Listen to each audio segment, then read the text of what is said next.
ಆಧಾರವಿಂದಳಿಗೆ ಹಣೆಯನ್ನು ಹೊತ್ತಿ ನಮಸ್ಕರಿಸಿ ವೇದಿಕೆ ಮೇಲೆ ಉಪಸ್ಥಿತರಿರುವಂತಹ ಎಲ್ಲ ಪರಮ ಪೂಜ್ಯರ ಪಾದಗಳಿಗೆ ವಂದಿಸಿ ಇವತ್ತಿನ ಈ ಕಾರ್ಯಕ್ರಮದ ವೇದಿಕೆ ಮೇಲೆ ಉಪಸ್ಥಿತರಿರುವಂತಹ ಈ ಕ್ಷೇತ್ರದ ಜನಪ್ರಿಯ ಶಾಸಕರು ಆಗಿರುವಂತಹ ಸನ್ಮಾನ್ಯ ಶ್ರೀ ಸಿದ್ದು ಸವದಿ ಅವರಿಗೆ ನಮಸ್ಕರಿಸಿ ರಾಜ್ಯಸಭಾ ಸದಸ್ಯರು ಆಗಿರುವಂತಹ ಸನ್ಮಾನ್ಯ ಶ್ರೀ ಈರಣ್ಣ ಕಡಾಡಿ ಸಾಹೇಬ್ರವರಿಗೆ ನಮಸ್ಕರಿಸಿ ಇದೀಗ ತಾನೇ ವೇದಿಕೆಯಿಂದ ನಿರ್ಗಮಿಸಿದಂಥ ಸನ್ಮಾನ್ಯ ಶ್ರೀ KS ಈಶ್ವರಪ್ಪ ಸರ್ ಅವರಿಗೆ ನಮಸ್ಕರಿಸಿ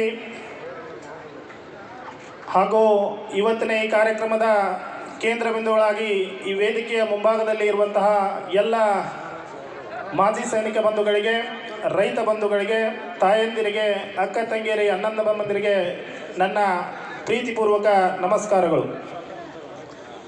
ಇವತ್ತಿನ ದಿವಸ ತೇರದಾಳ ನಗರದಲ್ಲಿ ಒಂದು ಅದ್ಭುತವಾದಂತಹ ಅರ್ಥಗರ್ಭಿತವಾದಂತಹ ಒಂದು ಕಾರ್ಯಕ್ರಮ ಆಯೋಜನೆಯಾಗಿದೆ.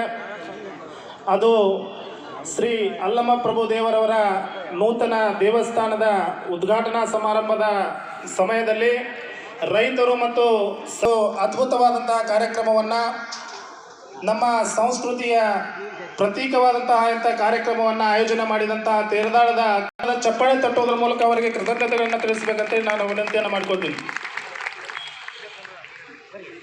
ನಾನು ಒಬ್ಬ ಮಾಜಿ ಸೈನಿಕನಾಗಿ ಇವತ್ತಿನ ಈ ಸೈನಿಕ ಸಮಾವೇಶದಲ್ಲಿ ಭಾಗಿಯಾಗಿರುವುದರಿಂದ ಒಂದೆರಡು ಮಾತುಗಳನ್ನು ಹೇಳಬೇಕು ಅಂತ ಹೇಳ್ತಾರೆ ಇಲ್ಲಿ ವೇದಿಕೆ ಮೇಲೆ ಬಂದಿದ್ದೇನೆ. ರೈತರ ಸಮಸ್ಯೆಗಳ ಬಗ್ಗೆ, ಸೈನಿಕರ ಸಮಸ್ಯೆಗಳ ಬಗ್ಗೆ ಸಾಕಷ್ಟು ಈಗಾಗಲೇ ವೇದಿಕೆಯನ್ನು ಉದ್ದೇಶಿಸಿ ಮಾತಾಡಿದಂಥ ಗಣ್ಯಮಾನ್ಯರು ಹೇಳಿದ್ದಾರೆ.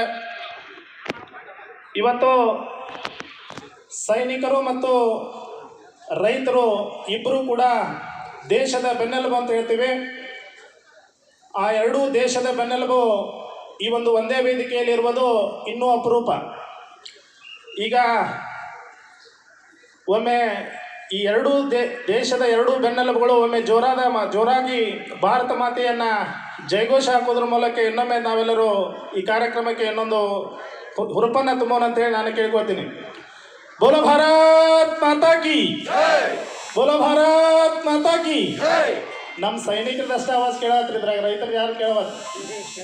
ಬೋಲೋ ಭಾರತ್ ಮಾತಾ ಕಿ, ವಂದೇ ವಂದೇ.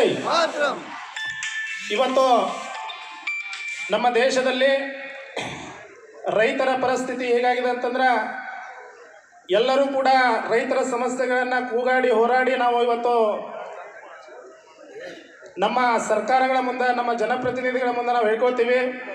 ಬಟ್ ಯಾವುದೇ ಒಂದು ಸಮಸ್ಯೆಗಳು ಅಷ್ಟು ಪರಿಪೂರ್ಣವಾಗಿ ಬಗೆಹರಿತಾ ಇಲ್ಲ ಇವತ್ತು. ಯಾಕಪ್ಪ ಅಂತಂದ್ರೆ ನಾವು ಪ್ರತಿಯೊಂದಕ್ಕೆಲ್ಲ ಇನ್ನೊಬ್ಬರ ಮುಂದೆ ಕೈ ಚಾಚುವಂತಹ ಪರಿಸ್ಥಿತಿ ನಮ್ಮ ರೈತರದಾಗಿದೆ ಇವತ್ತು.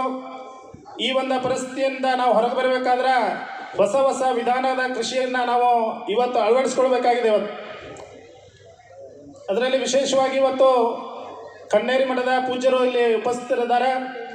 ಅವರ ಒಂದು ಕೃಷಿ ವಿಧಾನವನ್ನು ನಾವು ಸಾಕಷ್ಟು ಯೂಟ್ಯೂಬ್ಗಳಲ್ಲಿ ನೋಡ್ತಾ ಇರ್ತೀವಿ.